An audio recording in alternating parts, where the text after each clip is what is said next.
Alors il faut savoir qu'au XIXe siècle, il y avait 90% de la population juive qui vivait en Europe. Aujourd'hui, ça n'est plus que 10%.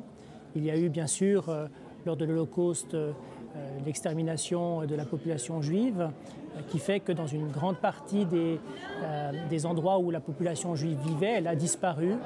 Et donc on a très souvent un patrimoine qui est orphelin, c'est-à-dire qu'il n'y a plus de communauté juive pour entretenir ce patrimoine. Ça veut dire que ce patrimoine a été parfois laissé à l'abandon, il a été utilisé à d'autres fins, parfois il a été détruit. Donc ici on s'est préoccupé plus particulièrement des synagogues. Alors chaque cas est bien sûr très différent, selon les pays, selon chaque site en particulier, vous avez une situation qui peut être très, très différente. Et donc, il y a une véritable nécessité de se préoccuper de ce patrimoine, particulièrement là où il n'y a plus de communauté juive. Il faut que la collectivité en général s'approprie ce patrimoine et trouve une utilité à ce patrimoine.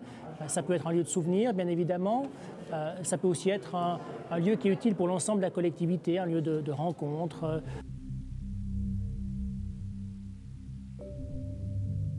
Alors je crois qu'on doit véritablement inciter tous les États membres à faire ce travail, notamment d'inventaire du patrimoine et de son état de préservation.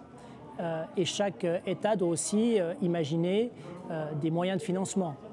Il existe des fonds européens, donc c'est bien sûr une possibilité. Et puis au-delà des fonds européens, il faut aussi que dans chaque pays, on puisse affecter des fonds pour des projets. Il faut bien sûr fixer des priorités. Il y a des pays où il y a énormément de biens qui sont concernés, qui nécessitent une intervention. Donc il faut prioriser les interventions qui seront faites.